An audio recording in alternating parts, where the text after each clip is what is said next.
औरंगजेब को वे लोग अपना आदर्श मान रहे हैं। हाँ, जिनका आचरण औरंगजेब जैसा है वे लोग औरंगजेब पर गौरव की अनुभूति करेंगे। भारत की आस्था पर प्रहार करने वाला दुर्दांत, धर्मांत, क्रूर शासक।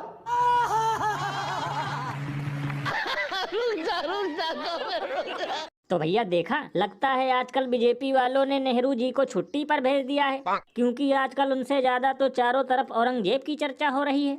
लल्लन भैया, यही सब देखकर तो मुझे 2-3 दिनों से नॉन स्टॉप हंसी आ रही है, क्योंकि लगता है अब की बार औरंगजेब भी होली खेल कर ही जाएगा। क्योंकि भैया गजब बकलोली चल रही है और लोगों की जेब से ज्यादा औरंगजेब की चिंता है। बताओ, जब से 2025 का अमृतकाल आया है तब से कभी ट्रंप हमें लात मारकर भगा रहा है, कभी हम दुनिया की शक्तिशाली देशों की लिस्ट से बाहर हो रहे हैं, तो कभी शेयर बाजार ढेर हो रहा है, लेकिन इसके बावजूद भी बगुले की तरह नजर सिर्फ औरंगजेब पर है।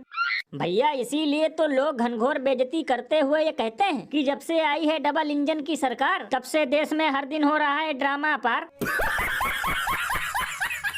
ये बड़ी अच्छी बात कही आप।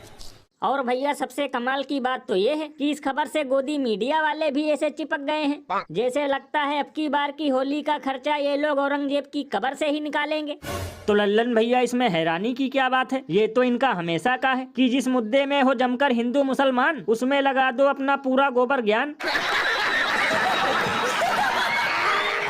और अभी तो रुको, क्लाइमैक्स अभी बाकी है। इसको ढक के रखा करो, मंगलवार को बंद रखा करो भाई।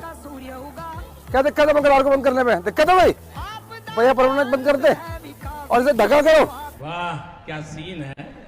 तो भैया देखा, ये दिल्ली के बीजेपी विधायक रविंद्र सिंह नेगी हैं, जो अपने इलाके में ये फरमान जारी कर रहे हैं कि मंगलवार के दिन नॉनवेज की दुकानें बंद रहेंगी। तो लल्लन भैया, इसमें चौंकने की क्या बात है? ये चाहे तो नॉनवेज की दुकानों के साथ साथ पूरी दिल्ली बंद करवा सकते हैं, क्योंकि इन्हीं का पैर छूकर तो मोदी जी ने आशीर्वाद लिया था। अरे बाप रे, ये तो